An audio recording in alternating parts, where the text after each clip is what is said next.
Yes, welcome back to Ponderland. We're talking about class. The world of hunting is exclusively upper class, although I did have a go at hunting once, and it is brilliant. Not animals, they didn't kill animals, just bits of clay out of the sky, and you can see why people get into it, because it's a proper laugh, right? Sort of, oh, the satisfaction of seeing something destroyed is something you could easily edge towards from shooting a little clay disc to, well, do we really need so many rabbits? I'll just kick that one into a river. I'll just get an owl and punch it in the stomach. Ah! I'm vegetarian, I'd never do that. But posh people love hunting, they can't get enough of the world of hunting. Ah, hunting, the pageantry, the gallant fox hunt, the smell of the mid-morning air, Reynard, glory, death, honour, hunting. The shouts and the bugle calls made by the huntsman and the whipper-in are signals used to communicate with the hounds. That's just screeching. Sounds like his tie has got caught accidentally on a bus.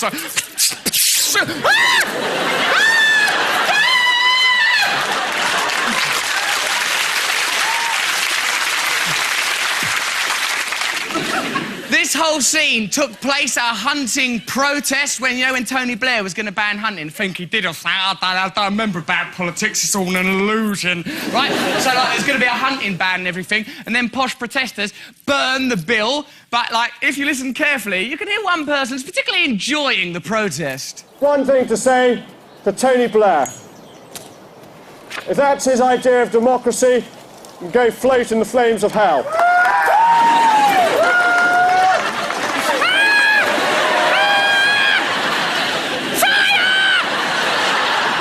Also, that's a rubbish speech. Tony Blair can go and float in the flames of hell. That'd be all right, I think. Woo, yeah! You're not actually in the flames. I'd like that. Hey, you poor suckers! Live a better life next time.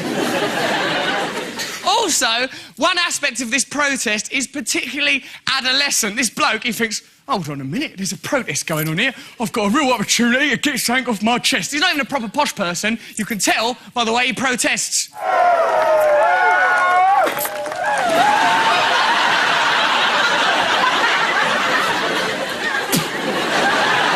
Here, take that, society.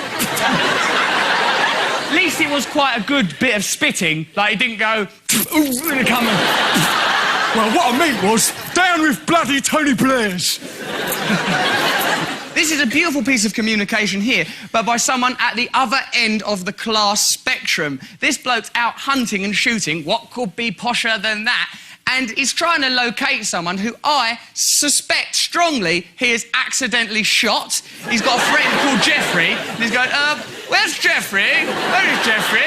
And he's trying to release the information in a really tactful and sensitive way, right? 1, 2, oh God, oh no, Jeffrey's dead. He's definitely killed Jeffrey. Have a look. 1, 2, 3, 4.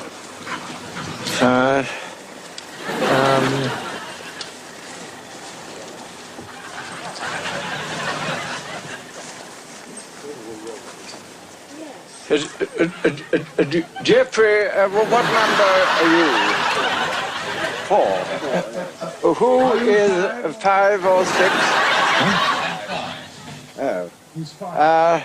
5. 5. Just admit you've killed Jeffrey. 4. 4. Yeah.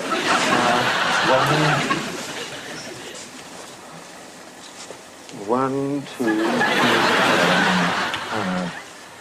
4.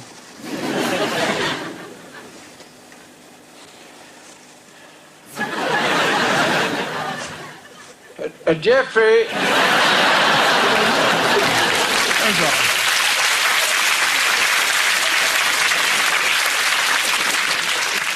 Yes, there's really no nice way of saying this. Were any of you particularly attached to Jeffrey? If I keep counting, perhaps Jeffrey will return. Let's remember Jeffrey for the man he was and not the corpse that he isn't. He's not a corpse, Jeffrey. So because there is such distinction between the language of our different classes in our culture, working class, posh folks. Some people have become obsessed with phonetics and semantics and semiotics and manner and means of communications. And this man is at the very frontier, pushing forward the study of language with his brilliant machine. How are you, mate? How are you, mate? John Bernard likes to measure the nuances of the Australian accent scientifically. How are you, mate? There are many differences between London English and Australian English. How are you, mate? In general, Australians sound the H. If you regard the dropping of an H as a Cockney feature, then this is a difference between Cockney and Australian English. How are you, mate? This is the rubbish version of Knight Rider. How are you, mate? How are you, mate? Why go to all that trouble just to invent a machine that asks you how you are in a slovenly way? How are you, mate? How are you, mate? I think that man is just desperately lonely and has created a machine to have casual conversation with him. How are you, mate? Where are you, mates? Why are we mates? The lottery, of course, makes a mockery of class, although you cannot buy class. That is why people are so pissed off about Mikey Carroll winning the lottery, right? Because he's a yobbo. But Mikey Carroll is the perfect lottery winner. That's who you want to win a lottery. It's a lottery. Give it to a poor person. Don't want rich, genteel people winning the lottery. Pointless, right? It's really pissed off Anglia Television to the point where they've decided to create a trumped-up kangaroo court to decide Mikey Carroll, bad or sad. But those two ideas are not mutually exclusive. It's possible to be both bad and sad, right? You cannot build a penal judicial system around rhyme just because something rhymes. Oh, Michael Jackson, bad or mad? Maybe both. James Stewart, cad or Harry's dad? First, let's hear the case for the defence from barrister Matthew McNiff. Ladies and gentlemen, there can be little doubt that there is one person out there who wants me to fail in my task. On that day back in 2002, Michael Carroll was handed 9.7 million golden opportunities. A pound is not a golden opportunity. Not on its own. Mum, I'm off to the Everything's a Golden Opportunity shop. Right? It's ridiculous.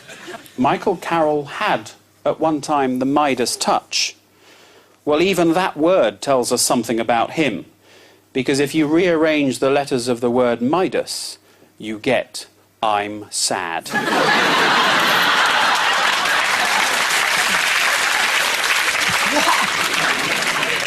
Can't base justice on rhymes and anagrams.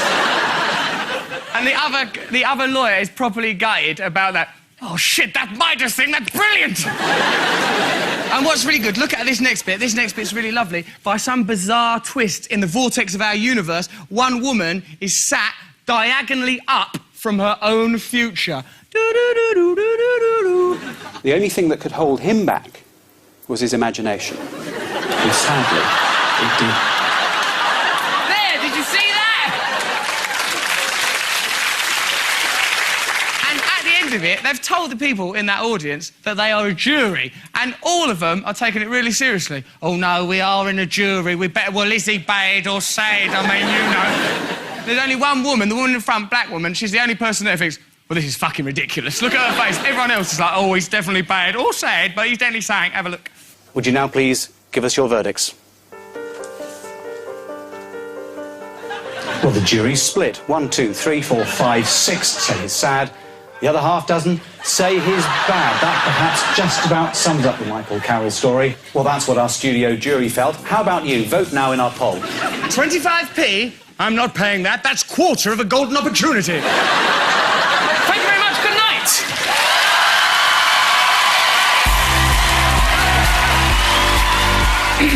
What has happened? Right, we'll do this bit again, OK? And it's going to blow your fucking socks off. But just to make it all worthwhile, I'll give you a little glimpse of my private parts. No, don't put your hand up for it. So you think by putting your hand up, I might drift towards you?